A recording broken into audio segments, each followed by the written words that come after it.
क्रोध में आकर मुझे झिड़क न दे और न झलझलाहट में आकर मेरी ताड़ न कर, क्योंकि तेरे तीर मुझ में लगे हैं और मैं तेरे हाथ के नीचे दबा हूँ।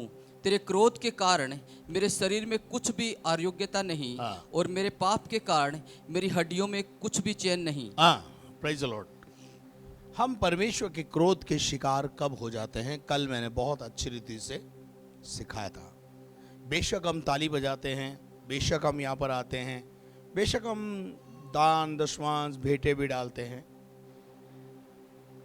कुछ नियम विधि विधानों को हमने परमेश्वर के पकड़ा है, परंतु कुछ में अभी भी चूक करते हैं। जैसे कल मैंने एक बात बताई थी, राजा दाऊद को एक बहुत अच्छा विचार आया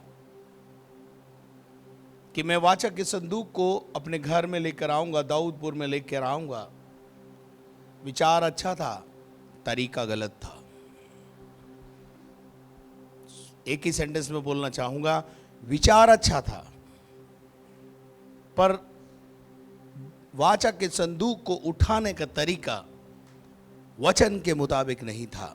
इसलिए बजाय ब्लेसिंग के मृत्यु आई, अंधकार आया, बैलों ने ठोकर खाई, नाना प्रकार की और समस्याएं हुई, और वो परमेश्वर के कोप को वहां पर हम देखते हैं। वहां लिखा है परमेश्वर का कोप उन पर भड़का। कई बार विश्वासी जीवन में भी ऐसा ही होता है। देखिए, इंसान परमेश्वर के क्रोध का शिकार दो कारणों से हो जाता है। अच्छा खासा अदन की वाटिका में आदम और हव्वा का जीवन चल रहा था और परमेश्वर के साथ भली भांति संगति चल रही थी। किसी भली वस्तु की घटी घर में अदन की वाटिका में नहीं थी, लेकिन एक झूठे शिक्षक की बात सुनने के कारण, उस शिक्षा पर भरोसा करने के कारण अनाज्ञाकारिता का पाप आया। अदन की वाटिका में जो पहला पाप हुआ वो जानबूझ के किया गया पाप है। एक आदमी होता है अनजाने में पाप करता है, एक आदमी जानबूझ के पाप करता है। परमेश्वर के वचन में इब्रानियों की पत्री 3 अध्याय और उसके आई थिंक 8 पद को पढ़ें। इब्रानियों की पत्री। तो अपने अतः जैसा पवित्र आत्मा कहता है, हाँ। यदि आज तुम उसका शब्द सुनो, यदि आज तुम उसका शब्द सुनो, तो अपने मन को कठोर न करो। हाँ, this is the main problem, कठोरता। इंसान के जीवन की कठोरता, कठोरता जो है वो हट का एक पर्यायवाची शब्द है, यूं समझ लीजिए। कठोर हो जाना, हट्टी हो जाना, जिद्दी हो जाना, ये जो हमारी लाइफ में ये जो शब्द हैं डिक्शनरी में हमारी, अगर इनको डिलीट कर दिया जाए तो हमारी डिक्शनरी और हमारी जिंदगी और भी सुहानी हो सकती है, लेकिन आप करते ही नहीं उनको। बाइबल का परमेश्वर कहता है कठोर मत बनो, क्योंकि कठोर जो भी बना है वो नाश हो जाता है। लिखा है ऐसा, पढ़ दीजिए इसको। अतः जैसा पवित्र आत्मा कहता है, यदि आज तुम उसका शब्द कोई सुनो। व्यक्ति नहीं कह रहा है यहां पर, लिख जरूर कोई व्यक्ति रहा है, परंतु कहने वाला, कहलवाने वाला पवित्र आत्मा है। और जब पवित्र आत्मा कोई बात आपको बोले तो आपको उसकी आवाज सुननी चाहिए और समझनी चाहिए। There is a two reason. पहला है यहां पर कठोरता। ये कठोरता हमारे जीवन में, कठोरता का क्या मतलब है? सब कुछ मालूम है लेकिन करेंगे नहीं, इसको बोलते हैं कठोरता। इसको बोलते हैं हट, इसको बोलते हैं जिद। मालूम है कि ये ठीक नहीं है, या हमने सुन लिया है कि ये रास्ता ठीक नहीं है। हमको मालूम है कि मूर्ति पूजा नहीं करनी चाहिए, अनजाने में हम करते थे जब तक करते थे, लेकिन अब ज्ञान मिल गया, मालूम पड़ गया, फिर भी रीति रिवाज, कस्टम सिस्टम, जमाने को खुश करने के लिए हम करते रहते हैं। और जैसे जैसे हम करते रहते हैं वैसे वैसे परमेश्वर के और भी अधिक क्रोध के शिकार होते चले जाते हैं। नाना प्रकार की और बीमारियां आकर हमको घेर लेती हैं। कठोरता में समृद्धि नहीं है, कठोरता में बर्बादी है।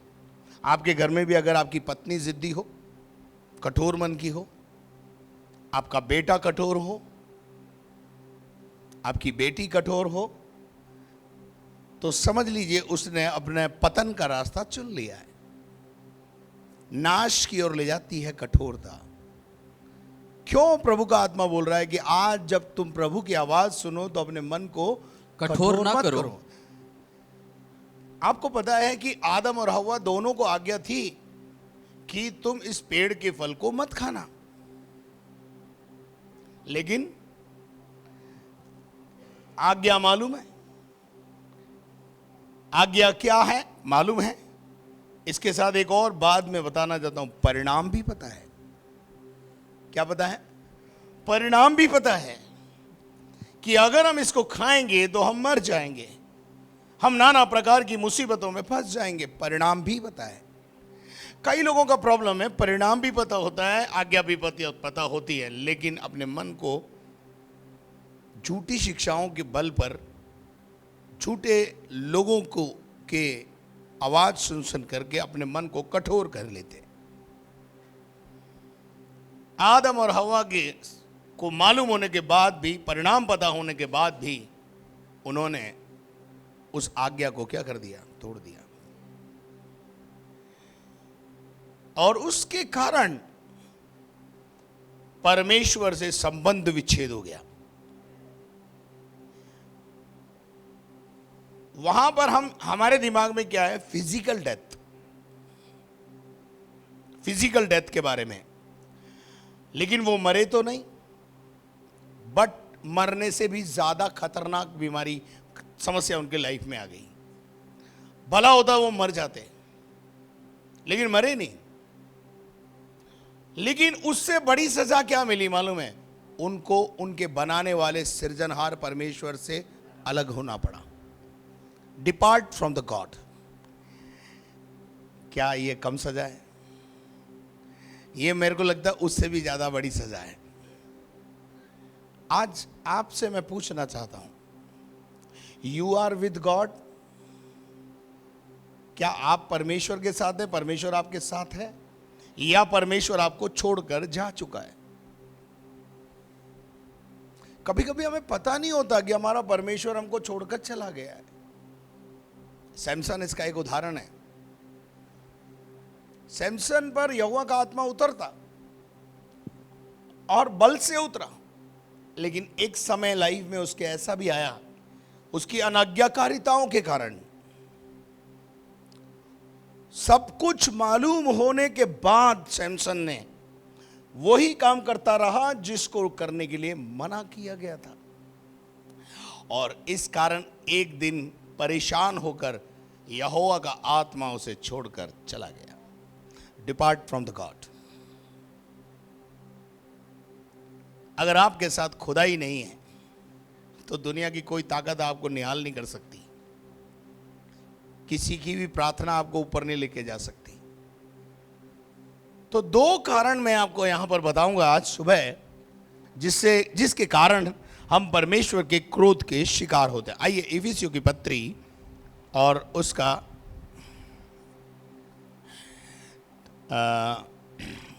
4 अध्याय और उसका 17 और 18 पद को पढ़िए।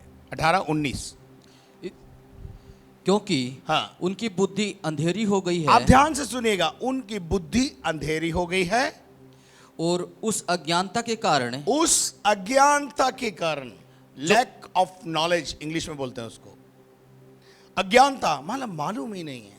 बेचारे हमारे 2 अन्य जाति भाई बहन हैं, वो मूर्ति पूजा कर रहे हैं, वो पेड़ की पूजा कर रहे हैं, उनको पता नहीं है।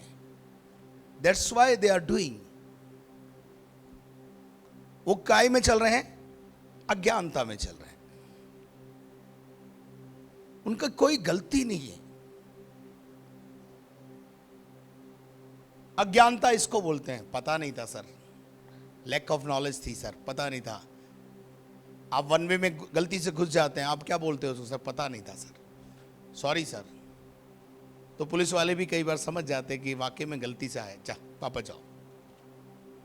लेकिन अज्ञानता के कारण और अज्ञानता के कारण जो उनमें है, जो उनमें है, और उनके मन की कठोरता के कारण, उनकी मन की कठोरता के कारण, there is a two reason.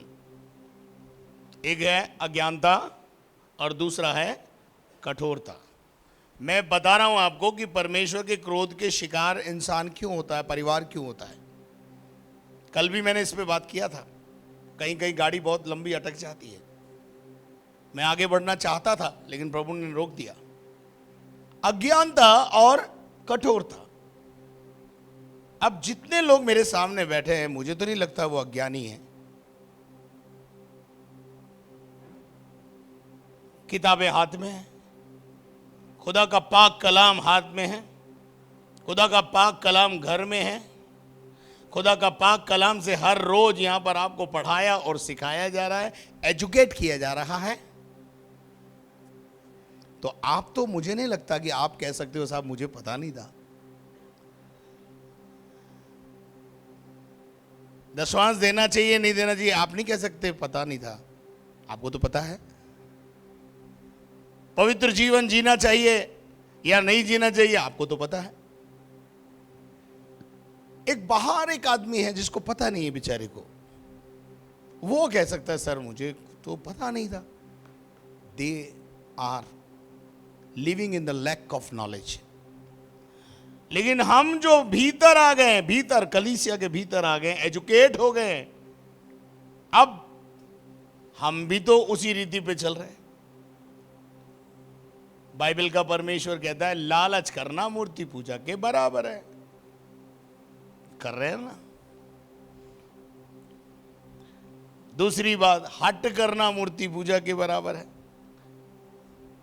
तो कर रहे हैं ना मूर्ति पूजा, हमारा तरीका बदल गया है बस। इसलिए हम विनाश, हमारा उत्थान नहीं हो रहा।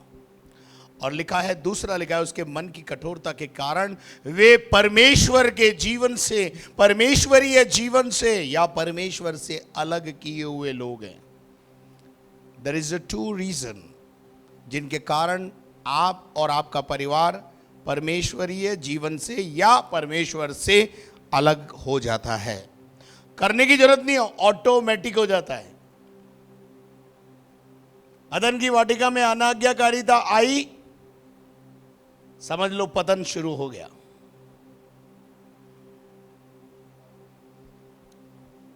क्यों? क्योंकि वहां जानबूझ के पाप हुआ है, परमेश्वर की आज्ञा को तोड़ा गया है। क्यों तोड़ा गया? झूठी शिक्षा के कारण, बहकावे में आकर। आज बहुत सारे लोग आपको बहका देते हैं। आप किसी की बहकावे में मत आइए, एजुकेट होइए। आप बोलिए मैंने किताबें पढ़ के जाना है, मैं पागल नहीं हूं। मैंने यीशु मसीह को यूं ही अपने जीवन में नहीं उतारा, मैंने बाइबल पढ़ के जाना है, मैंने सत्य को जाना है। अब आप देखिए यहां परमेश्वरीय जीवन से क्यों अलग है। पहला कारण अज्ञानता, दूसरा कारण मन की कठोरता। आप में तो दोनों नहीं है ना? नहीं है? नहीं है। नहीं। अज्ञानता तो नहीं है, क्योंकि मुझ जैसा पादरी अगर आपको मिला है जो रोज बैठा करके आपको सिखाता है, अज्ञानी तो नहीं हो। तो अब अगर अज्ञानी नहीं हो तो दूसरी कैटेगरी क्या है? There is two reason. उन दोनों में से किस रीजन में आप आ रहे हो मुझे नहीं पता, पर अज्ञानता में तो नहीं हो, लेकिन कठोरता में पाए जाते हो। चलिए अपन 18 के आगे एक और आयत पढ़ेंगे। और वे सुन्न होकर, वे सुन्न हो गए हैं। क्या है? सुनते रोज हैं। एक आदमी को जो सुन्न हो जाए, बेहोश हो जाए, उसको सुई चुबाओ, चीरा फाड़ी करो, उसको कोई पता नहीं चलेगा। ऐसे ही आपका जीवन हो गया है। पाप ने आपको सुन्न बना दिया है। आपको कोढ़ नामक एक बीमारी हो गई है। कोढ़ी को कितनी भी सुई चुबाओ कोई फर्क नहीं पड़ता। बोलते रहो जी, चुबाते रहो आप, आपका काम है चुबाना, हमारा काम है सहन करना। वे शून्य होकर लुचपन में लग गए। काई में लग गए? लुचपन, गलत कामों में लग गए। और कि सब प्रकार के गंदे काम सब प्रकार के गंदे काम लालसा से किया करें। कैसे करते हैं? लालसा लालसा से करते। 20 भी पढ़ दो ब्रदर। हाँ, पर तुमने मसीह की ऐसी शिक्षा नहीं पाई। तुमने ऐसी शिक्षा नहीं पाई है, इसलिए मैंने ये पढ़ाई। क्या आपने ऐसी शिक्षा पाई है? अब आपको समझ में आया होगा कि क्यों इंसान परमेश्वर के क्रोध का शिकार होता है। मैंने कल भी बताया था, आज भी बता रहा हूं। अब परमेश्वर का अगर आप पर क्रोध पर उतर आए तो आपको बचा कौन सकता है? एक चीज बचा सकती है, जानना चाहते हो? वो है तौबा, वो है पश्चाताप। क्या चीज बचा सकती है? अज्ञानी को भी बचाएगी और कठोरता वाले को भी बचाएगी। क्या चीज? सिर्फ तौबा, सिर्फ पश्चाताप। अज्ञानी भी आकर ये कहे, प्रभु आज तक मुझे पता नहीं था, प्लीज फॉरगिव मी, तो प्रभु उसको भी माफ करेगा। और आज सुबह हठीले लोगों को भी, जिन्होंने अपने मन को पिछले दिनों में कठोर किया, उनको भी प्रभु का कोप जो आप पर भड़का हुआ है, आप चाहे तो उसे रोक सकते हैं। आपको पता होगा दाऊद बादशाह ने गलती की। दाऊद के सामने 3 सजा रखी। कितनी सजा? 3 सजा में से उसने कहा, यार मनुष्य के हाथ में पड़ने से बेहतर है परमेश्वर के हाथ में पड़ो, क्योंकि उसको पता था परमेश्वर दयालु है, मनुष्य दया रवैया नहीं करता है। इसलिए उसने तीसरी नंबर की जो सजा थी परमेश्वर के हाथ में पड़ा। फिर परमेश्वर की तलवार निकली, परमेश्वर की तलवार स्वर्गदूतों को दे दी गई और वो खलिहान के अंदर मारते चले गए। और एक बड़ा नरसंहार जब दाऊद ने देखा, क्या देखा? जब एक बड़ा नरसंहार परमेश्वर के कोप को भड़कते हुए देखा, किसकी गलती के कारण? दाऊद की गलती के कारण। दाऊद की क्या गलती थी, कोई बताएगा मुझे? इजरायलियों की गिनती करवाने का पाप। समझाया, उसके सहायकों ने समझाया, मत कर, मत गिनती कर, ये गलत है, परमेश्वर पर भरोसा रख। आज तक परमेश्वर ने तुझे विजय दिलाई है, आगे भी विजय दिलाएगा। लेकिन उसने गिनती करवा ली और प्रबल हो गया। और बहकाया किसने था उसको? शैतान ने। शैतान बड़ी खूबसूरती से अच्छे परमेश्वर के सेवकों को प्यार से बहका देता है, और हमें पता ही नहीं चलता कि हम कब बहक गए और कब हमारे पांव लड़खड़ा गए और हम कहां से कहां चले गए, दर्शन से विहीन हो गए।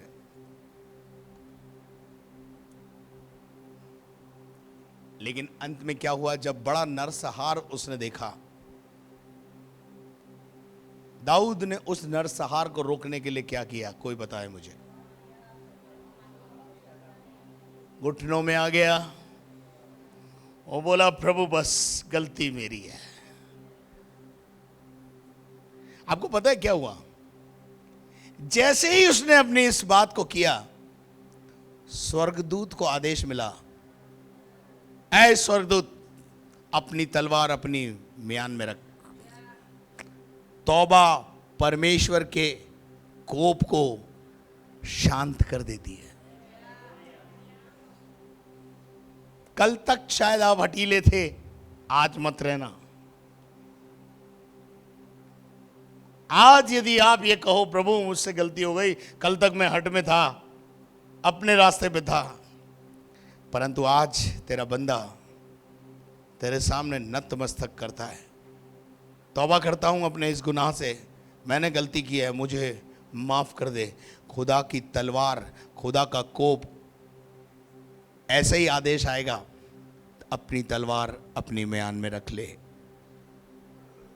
परमेश्वर का क्रोध तौबा शांत कर सकती है। आप पर एक बहुत बड़ा पुलिस वाला एक बहुत आपको डांट रहा है, आप धीरे से उससे बोले सॉरी सर, क्या करेगा? सॉरी जो शब्द है, क्षमा जो शब्द है, वो अधिकारी के क्रोध को क्या करता है? करता है कि नहीं करता है? बोलिए ना। तो इस सॉरी शब्द में, इस क्षमा शब्द में, इस पश्चाताप में, इस तौबा में परमेश्वर के क्रोध को शांत करने की सामर्थ है। क्या आप मेरे साथ हैं? क्या आपको मेरी बात समझ में आ रही है? इसलिए आज तौबा करें। अज्ञानता में बहुत सारे लोग परमेश्वर से अलग हैं, लेकिन कुछ लोग कठोरता के कारण, यहां से कई बार समझाया गया शराब मत पियो, शराब जब प्याले में डाली जाए तो उसे देखो मत, समझाया गया ना, पर क्या समझे?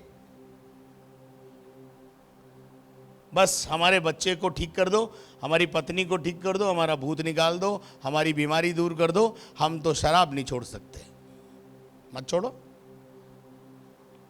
वो भूत बार बार आकर परेशान करता रहेगा तुमको। जब जब आप गलती करोगे, जो स्वर्गदूत पहरे के लिए लगाए गए हैं वो हटा लिए जाएंगे।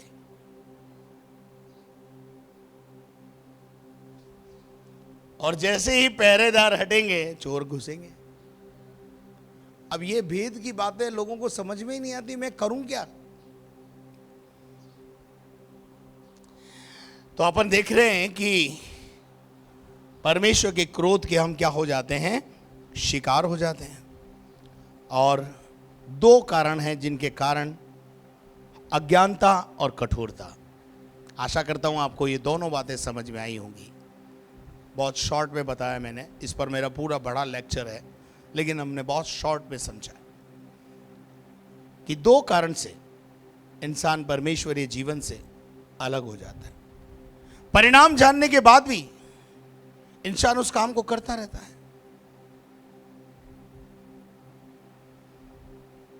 एक होता है अनजाने में, एक होता है जानबूझ के। हम जानबूझ के पाप करने वाले लोगों में से हैं, और इसलिए हमारा परमेश्वर का क्रोध हम पर भड़कता रहता है। और हम सोचते हैं कि हम तो यार हालेलुया भी बोल रहे हैं, प्रेज द लॉर्ड भी बोल रहे हैं, और दान भी दे रहे हैं, भेंटे भी दे रहे हैं, और उसके बावजूद भी हमारी जीवन में परिवर्तन क्यों नहीं हो रहा? हमारी परिस्थितियां क्यों नहीं बदल रही? कारण है आपका हट। सब कुछ समझ में आ गया है। 90 साल की एक औरत को मैंने रात भर बैठ के समझाया, तौबा कर लो और बपतिस्मा ले लो, कल आप मर जाओगी तो स्वर्ग जाओगी, बिना बपतिस्मे लिए जीवन चलाओगी तो हो सकता है नरक के भागी हो जाओ। सुबह 4 बजे जब मैंने समझा करके, आमीन करके, और बाद में उनसे पूछा अब क्या इच्छा है आपकी, क्या सोचा आपने, तो उसका उत्तर था यदि परमेश्वर मुझसे बोलेगा तो मैं जरूर बपतिस्मा ले लूंगी। मैंने बोला अभी तक कौन बात कर रहा था रात भर?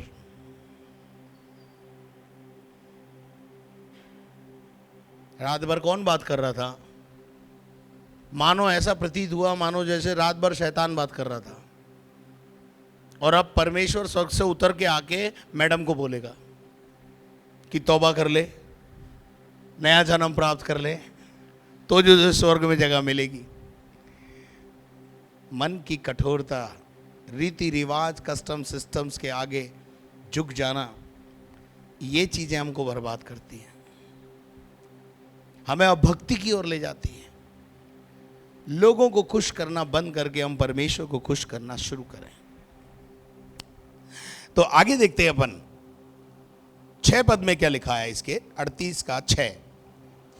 मैं बहुत दुखी हूँ, मैं बहुत दुखी हूं और झुक गया हूँ। मैं क्या हो गया हूं?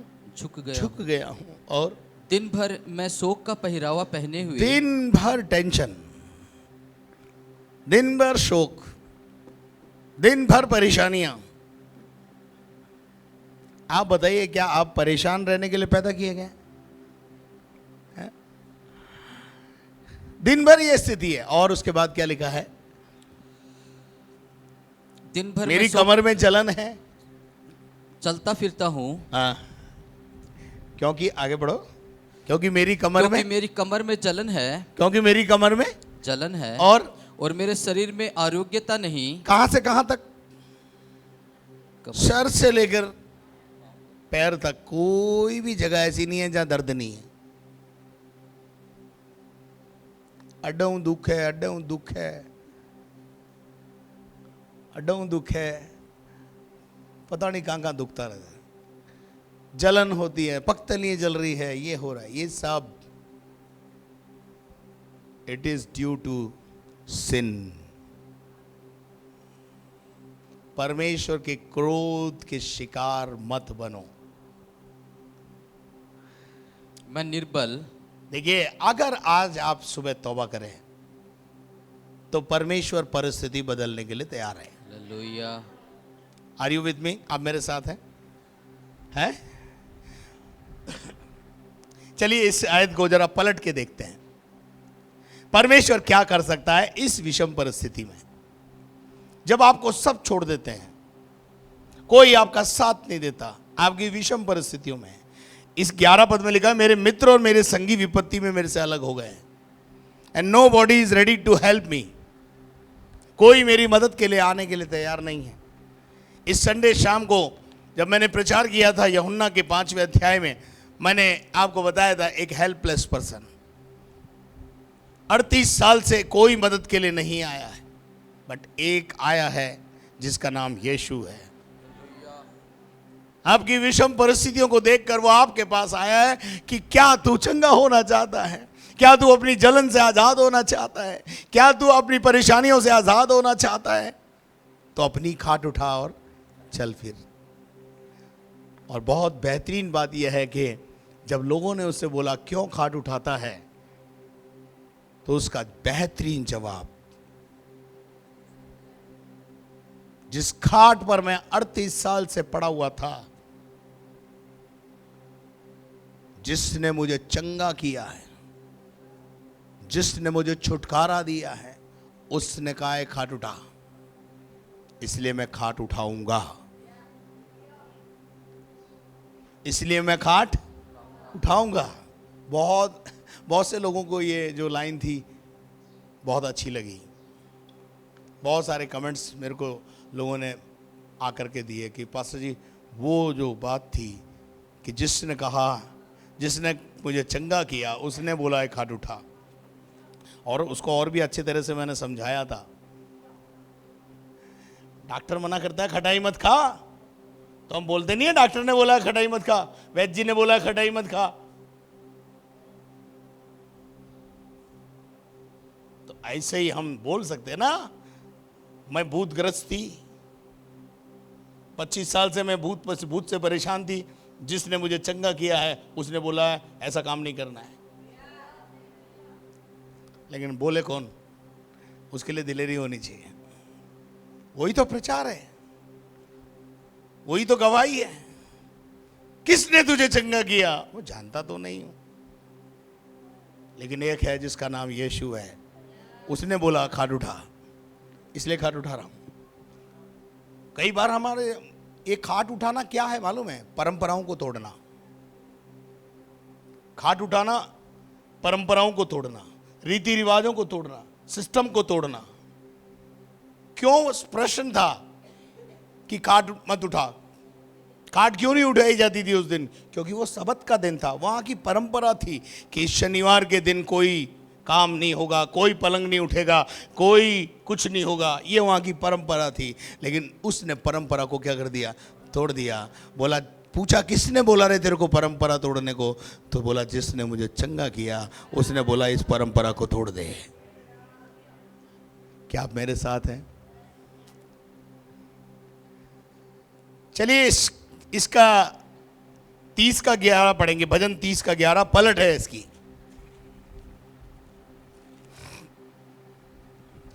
तूने मेरे लिए विलाप को नृत्य में बदल डाला। तूने मेरे लिए कुछ काम किया, तूने मेरे विलाप को, तूने मेरी जलन को, तूने मेरे शरीर को जो आरोग्यता से भरा हुआ था, यानी बीमारियों से भरा हुआ था, तूने मुझे चंगा कर दिया। हालेलुया। Praise the Lord. क्या बोल रहा है वो? तूने मेरे विलाप को नृत्य में बदल डाला, मुझे खाट उठाने के लायक बना दिया। जिस खाट पे मैं 38 साल से पड़ा था, वो खाट मेरा बोझ उठा रही थी, मैं उसे उठाने के लायक नहीं था। तूने मुझे उठा करके इस लायक बनाया कि उस खाट को उठा के चलने और फिरने लगा। हालेलुया। क्या आप मेरे साथ हैं? मेरे अजीजों, तूने मेरे विलाप को नृत्य में बदल डाला। तूने मेरे सजा को एक ही चीज बदल सकती है, वो है तौबा। परमेश्वर के क्रोध को एक ही चीज शांत कर सकती है, वो है पश्चाताप। आपके सामने बड़ा विनाश का समुद्र खड़ा है, उसको एक ही चीज आशीष में बदल सकती है, वो है तौबा, पश्चाताप। अगर यहूदा इस्करियोती सच्चा पश्चाताप करता तो यहूदा इस्करियोती की 2-4 पत्रियां आज भी बाइबल में होती। गलती इंसान से होती है, कोई दिक्कत नहीं है, नो प्रॉब्लम। परमेश्वर हमारे को जानता है, हम मिट्टी से बने हैं, हम गलती करेंगे ये भी उसको पता है, लेकिन गलती करके तौबा करेंगे ये उसका इच्छा है। और तौबा करके अगर कोई इंसान वापस आता है, उड़ाऊ पुत्र तौबा करके वापस आया ना, अधिकार वापस मिले कि नहीं? जश्न मना कि नहीं? ठुकराया क्या बाप ने? ना, समझाने के बाद भी नहीं माना था ना, कठोरता में था ना। लेकिन कठोर लोगों के लिए भी आज एक रास्ता है। हालेलुया। वो तुम्हारे विलाप को, तुम्हारे कष्ट को महिमा में बदल देगा। हालेलुया। हालेलुया। तुम्हारी बीमारी महिमा का कारण बन जाएगी, तुम्हारी मौत महिमा का कारण बन जाएगी। लाजर मर गया, यीशु मसीह ने बोलने लगे लाजर तो मर गया, बोला ये मौत महिमा का कारण बनेगी। ये बीमारी, ये दुष्ट आत्माएं आपके जीवन में जो आई हैं, एक दिन प्रभु की महिमा का कारण बन जाएंगी। आमीन। हालेलुया। तूने मेरा टाट उतरवा कर मेरी कमर में आनंद का पटुका बांधा है। अभी तक हम क्या ओढ़े हुए थे? टाट ओढ़ने का क्या मतलब है? शोक का पहरावा, गरीबी का पहरावा, बेरोजगारी का पहरावा, समस्याओं का पहरावा, कष्टों का पहरावा, परमेश्वर के क्रोध का पहरावा। लेकिन जिस दिन हम परमेश्वर के सामने खड़े होंगे, परमेश्वर वो उस पहरावे को उतार कर नया देगा। और आनंद का पटुका, विलाप को नृत्य में और कष्टों को आनंद में बदल देने वाला परमेश्वर है। अब मैं आनंदित हूं। मैं अपने आप को दुनिया का सबसे सौभाग्यशाली व्यक्ति समझता हूं। क्यों ना हूं? मैं बीमार था, मैं पलंग पे पड़ा हुआ था, 9 गोली रोज खा करके अपनी दिनचर्या को पूरा करता था। उसने मुझे बीमारियों से छुड़ाया, उसने मुझे खाट पे से खड़ा कर दिया। क्यों ना बोलूं फिर मैं तेरी जय जयकार। मैं जो पहले मुर्दा था, तूने डाली मुझ में जान। हालेलुया। क्या आप मेरे साथ हैं? तूने मेरी कमर में आनंद का पटुका बांध दिया है। यह आनंद का पटुका कब बनता है? तौबा। एक व्यक्ति था, उड़ाऊ पुत्र, दिन बुरे थे, सूअरों के बीच में था। दिन बदले कि नहीं? कब बदले? जब बाप के पास गया। कहां गया? मैं आपसे बस इतना ही कह रहा हूं, आप अपने बाप के पास जाओ, वो बदलेगा। चाचा ताऊ कुछ नहीं करने वाले, ध्यान रखना। बाप को जो दर्द होगा बेटे के लिए, वो दुनिया में किसी को नहीं होगा, और वो आपका बाप है। मैं आपका ध्यान उसकी ओर लगा रहा हूं। मैं अक्सर लोगों को एक बात बोलता हूं, मेरा काम है लोगों को सृष्टि से निकालकर सृष्टिकर्ता से मिलाता हूं। बस इतना ही काम करता हूं मैं, इसके अलावा मेरे पास कोई काम नहीं है। जो लोग सृष्टि में उलझ गए हैं उनको सृष्टिकर्ता से मिलाता हूं, बस उसी में उनकी भलाई है। हालेलुया। मेरे अजीजों, वो आनंद का पटुका बांध देता है, वो गुलामी से आजादी की ओर ले जाता है, वो बंधन से छुटकारे की ओर ले जाता है, वो अंधकार से ज्योति की ओर ले जाता है। हालेलुया। हमारे जीवन में क्या वहां लिखा हुआ है भजन 38 में, मेरे शरीर में चैन नहीं है, बेचैन हूं मैं। वो बेचैनी को दूर करके चैन प्रदान करता है। आमीन। एक आयत और पढ़ के अपन खत्म करेंगे आज। भजन संहिता 86, आई थिंक भजन 86 में जाना पड़ेगा हमको, और नहीं सॉरी 81 5 और 6 पद। इसको उसने यूसुफ में चितौनी की रीति पर उस समय चलाया पढ़ो पढ़ो। जब वह मिस्र देश के विरुद्ध चला, वहां मैंने एक अनजानी भाषा सुनी। चलिए 6ठे पद मेरा मूल वचन है। मैंने उनके कंधों पर से बोझ को उतार दिया। मैंने उनके कंधों पर से बोझ को उतार दिया। मैंने उनके कंधों पर से बोझ को उतार मैंने दिया। उनके कंधों पर से बोझ ये को मैंने उतार कौन है भाई? हालेलुया। ये पिताजी हैं। बेटे पे कर्ज होता है, बाप उतारता है। उतारता है कि नहीं? है? कोई बात नहीं, मैं चुकाता हूं, लेकिन दोबारा मत करना। बेचारा अपनी मेहनत की कमाई, गाड़ी मेहनत की कमाई यूं ही अपने बेटे को बचाने के लिए, आजाद करने के लिए दे देता है। यह है प्यार। मैंने उनके कंधों पर से बोझ को उतार दिया, उनका टोकरी ढोना छूट गया। बहुत अच्छी आयत है। टोकरी क्यों ढोता है आदमी? पसीना क्यों बहा रहा है इंसान? Because of sin. अनाज्ञाकारिता के कारण श्राप मिला था क्या आदम को? तू पसीना बहाएगा और मेहनत की रोटी खाएगा। ये श्राप है। क्या है? पसीना बह रहा है आज किसका? जब रोटी मिल रही है। क्यों ऐसा हुआ है? ये श्राप है। क्या आप मेरे साथ हैं? इजरायली मिस्र में क्या कर रहे हैं? इजरायली मिस्र में क्यों पहुंच गए? अब्राहम की एक छोटी सी गलती के कारण। समय नहीं इतना। अब पढ़िए निर्गमन का 2 अध्याय 22, 23, 24 पद को। इनका टोकरी ढोना कैसे छूट गया? ऐसे ही नहीं छूट गया। उसके एक पुत्र उत्पन्न हुआ। तब मूसा ने यह कहकर, मैं अन्य देश में परदेशी हूं, उसका नाम गेरशोम रखा गया। आगे 23 पद पढ़िए।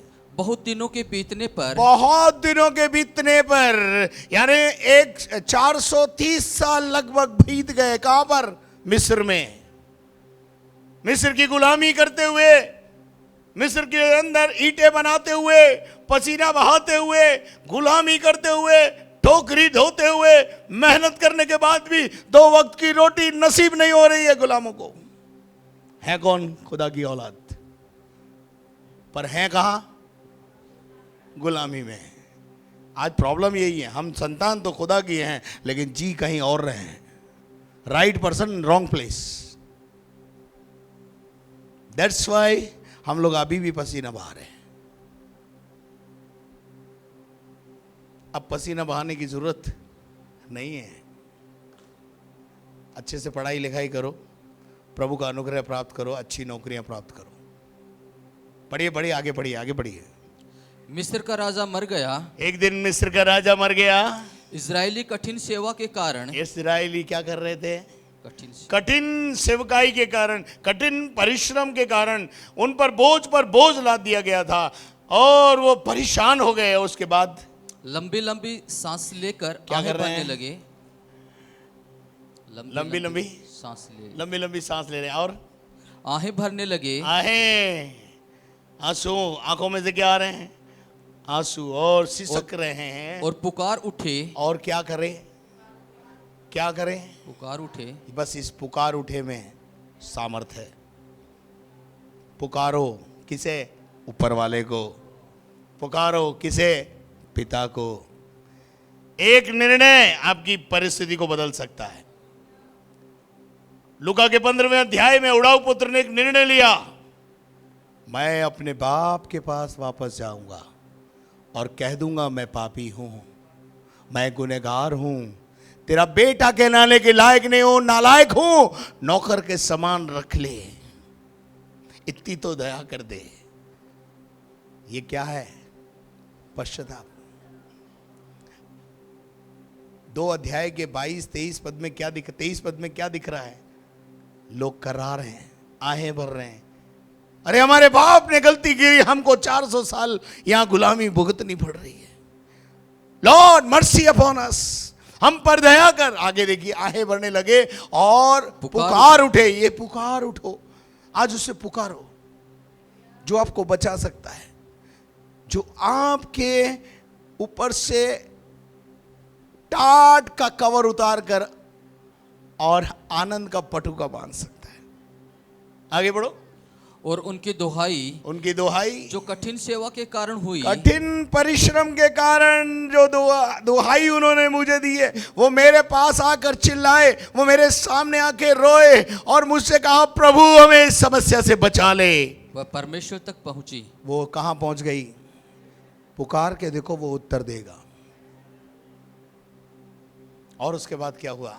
परमेश्वर ने उनका कराहना सुनकर, परमेश्वर हमारा कराहना, हमारा रोना, हमारी दुहाई, हमारा पुकारना सुनता है।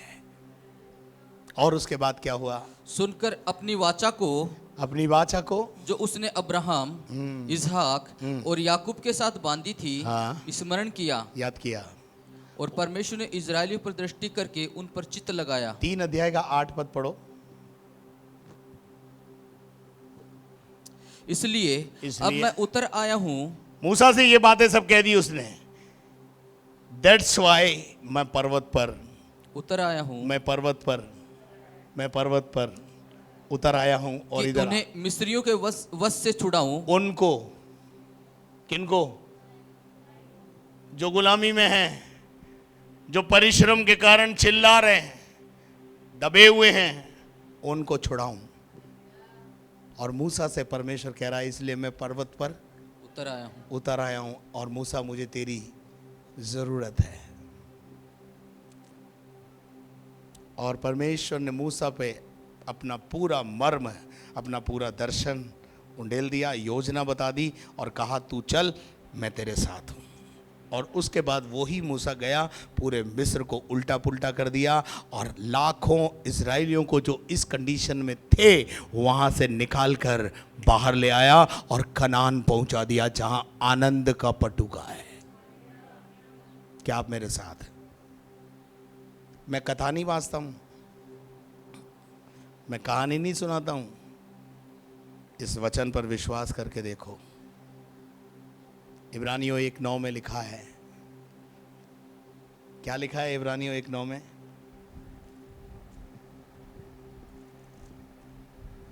तूने धर्म से प्रेम और अधर्म से बैर रखा। अधर्म से बैर करना चालू करो। तूने धर्म से प्रेम, आज्ञाकारिताओं में आ जाओ।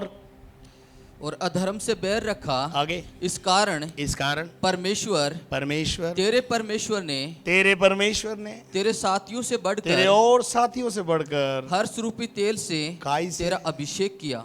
कौन से तेल से? हर्ष रूपी, आनंद से, आनंद के तेल से हमारा अभिषेक किया। हमारे विलाप को नृत्य में बदल डाला, हमारा टोकरी ढोना छूट गया। मैं गॉड ब्लेस यू, प्रभु आपको आशीष दे। क्या आप तैयार हैं तौबा के लिए? सिर्फ तौबा आज किसकी करनी मालूम है? पापों से तौबा हो गई, हट से तौबा करो, जिद से तौबा करो। वो अभी भी पाई जाती है आप में, उस जिद को छोड़ दो।